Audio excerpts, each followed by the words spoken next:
Contrastes con Mitzi Cordero. Bueno, el caso de Veracruz es un caso muy en particular, por eso agradecemos a Leopoldo Maldonado que esté con nosotros en este espacio de Contrastes para poder platicar de lo que ocurre en nuestro país. A ver, es considerado uno de los países más peligrosos para poder ejercer el periodismo y hay datos interesantes. Recordemos, no son simplemente números, si son personas que han sido asesinados en el ejercicio de su profesión. Leopoldo Maldonado es el director de la Oficina Regional para México y Centroamérica de la organización Artículo 19. Gracias por estar con nosotros con el auditorio de Mega Noticias, Leopoldo. Muchas gracias por el espacio, Mitzi, un gusto. Bueno, pues, a ver, revisando las cifras que Artículo 19 tiene, porque en muchas ocasiones Artículo 19 presenta unas cifras, el Gobierno de México presenta otras cifras, el área de Derechos Humanos también, de la Secretaría de Gobernación también tiene otras cifras, y en fin, es como también el tema de los desaparecidos en nuestro país, es diferente dependiendo también de quién lo emita, pero lo que es cierto y lo que es una constante es el nivel de impunidad, el porcentaje de impunidad que particularmente para el asesinato de periodistas existe, Leopoldo. Sí, efectivamente, Mitzi, es lamentable la situación de impunidad que prevalece y cómo desde los primeros momentos de crímenes atroces como estos que estamos dando cuenta, el padecido por Yesenia y Joana y el viernes por Luis Enrique Ramírez en Culiacán, las autoridades siempre se van enfocando en otros móviles, en otras hipótesis. Y por último, y como última hipótesis, siempre queda la labor periodística. Precisamente esa es la demanda muy justa que hicieron periodistas que protestaron ayer en el Ángel de la Independencia, que hacen las y los periodistas que protestan hoy en Jalapa, Veracruz. Es el protocolo de la impunidad. Estigmatizar a las víctimas, criminalizarlas, prácticamente justificar el crimen y después desviar las investigaciones hacia otros lados para no dar con los verdaderos responsables. Hay que abocarse, como lo establecen los protocolos, los verdaderos y legales protocolos que existen hoy en México para investigar crímenes contra la libertad de expresión. Hay que abocarse a hacer un análisis de contexto de la cobertura que estaban realizando las víctimas. Y muchas de ellas estaban reportando los vínculos entre crimen organizado y autoridades locales. Es el caso de Eber López en el Istmo de Tehuantepec, allá en Oaxaca, de Freddy López Arévalo, cuyo hijo estaba dando una entrevista en el reportaje sobre la protesta de ayer, allá en San Cristóbal, del asesinado en San Cristóbal, lo que estuvo haciendo Javier Valdés, que se cumplen 5 años de su asesinato, María Elena Ferral, otra periodista veracruzana asesinada. Basta ver la cobertura que estaban haciendo en sus días previos al asesinato, pero las autoridades deciden voltear a otro lado y garantizar impunidad. Sí, tienes toda la razón. O luego también hacen referencia a otras actividades que tenían. Por ejemplo, aquellos periodistas que además de pues emitir la información, de buscar digamos la información en su ciudad, en sus municipios, pues también eran taxistas o también vendían algunas cosas pues para poder subsistir, porque ese digamos es otro tema, ¿no? Las condiciones laborales a las que nos enfrentamos, la situación de que pues no simplemente trabajando como periodistas, sino también tienen que ganarse la vida para el sustento, para sus familias, y entonces las autoridades, no, porque manejaba un taxi, entonces seguramente debió de haber sido por eso, y la impunidad, pues bueno, crece todavía más. Así es, efectivamente, o criminalizan a las víctimas o no dan cuenta de la situación de precariedad laboral que viven muchos periodistas que son asesinados. Recordarás, Mitzi, el caso de Moisés Sánchez Cerezo, a cuya familia representamos por más de 7 años desde que fue asesinado en Medellín de Bravo, Veracruz, que Javier Duarte dijo era un taxista, ¿no? Y en el caso de Leobardo Aguilera, también de Veracruz, en el gobierno de Yunes se dijo era un taquero. Pues sí, complementan sus actividades. Es más, ni siquiera a veces en pequeños poblados reciben remuneración por lo que hacen, o lo que reciben es muy poco y no les alcanza. Entonces, nos parece un juego tramposo, una narrativa manipuladora para desviar la atención del público y para desviar las investigaciones.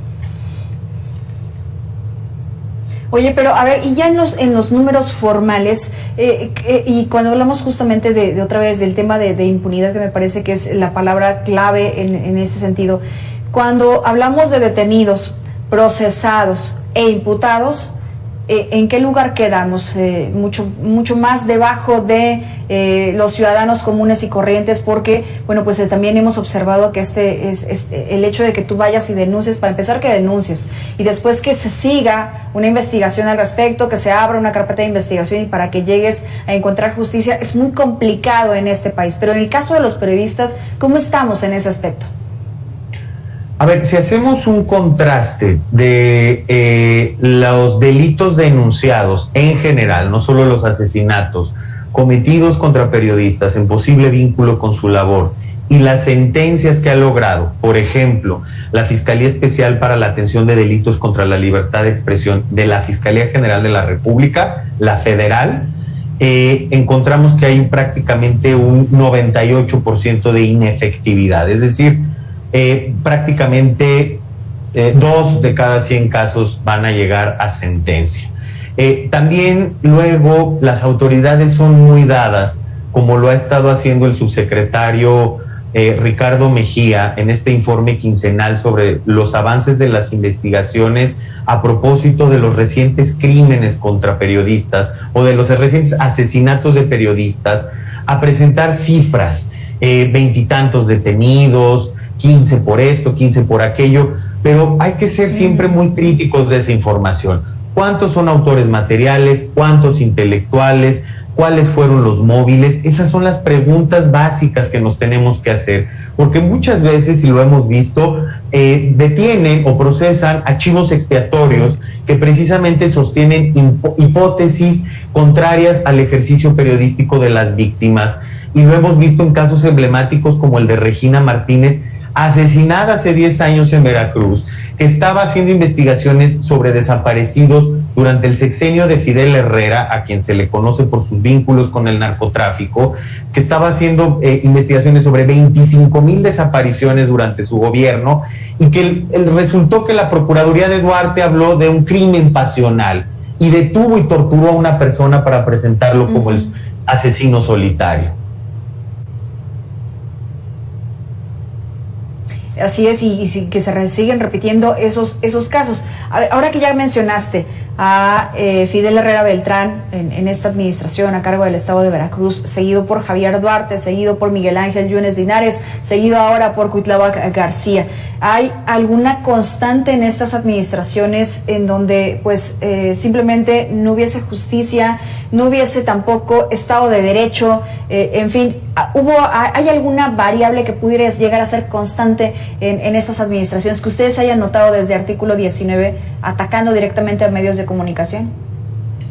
A ver, la constante en los gobiernos de Herrera, Duarte y Yunes es que hay fuertes indicios de relaciones entre criminales y los propios gobiernos que ellos encabezaban, ¿no? Fue particularmente fuerte ese vínculo en el caso de Herrera y Duarte. Recordaremos también, por ejemplo, al nefasto secretario de Seguridad Pública del duartismo, Arturo Bermúdez Zurita, que incluso enfrenta acusaciones de tortura y desaparición forzada. En el caso de Cuitláhuac no se encuentra, por lo menos hasta ahora, indicios fuertes de ello, pero sí un fuerte debilitamiento institucional a niveles medios y bajos, que no ha sido revertido tanto en los mandos policíacos como en la propia Fiscalía del Estado. Entonces, evidentemente, lo que hace falta, y se requiere de mucho trabajo y mucha voluntad política, es derruir estas herencias, estos factores de macrocriminalidad que siguen permeando a las instituciones. Lo que sí vemos por parte del gobernador Cuitláhuac es una fuerte intolerancia a la crítica que se ha manifestado en la confrontación con periodistas o el renacimiento o el haber resucitado delitos como el de ultrajes a la autoridad que vulneran o criminalizan directamente la libertad de expresión. Ahí yo pondría las notas del actual gobierno encabezado por Cuitláhuac García, pero la impunidad sí es la constante en los 4 últimos gobiernos en Veracruz, que lo colocan como un cementerio de periodistas muy por encima, mucho más asesinatos, más del doble que en Tamaulipas y en Chihuahua. Justamente hablemos de eso, Leopoldo, si te parece bien, de lo que ocurre en el resto del país. A ver, hablamos también de periodistas que cubrían, muchos de ellos, Nota Roja. Digo, si Veracruz sigue siendo un gran ejemplo para eso, recordamos en 2010, 2012, cuando comenzaron a matar a reporteros que cubrían particularmente esta sección, la sección policíaca de los periódicos y de lo que empezaba a hacer en ese momento medios de internet que causaban cada vez más auge dentro de lo informativo, pero particularmente que cubren cosas que tienen que ver con el crimen organizado. ¿Cómo está involucrado el crimen organizado en todos estos asesinatos? Pues el crimen organizado no puede, tiene una fuerte participación en estos asesinatos, por lo menos en los que van en el presente sexenio, el del presidente López Obrador. Hemos identificado que hay señalamientos en 20 de los hasta ahora 33 asesinatos donde encontramos posibles vínculos con la labor periodística de las víctimas.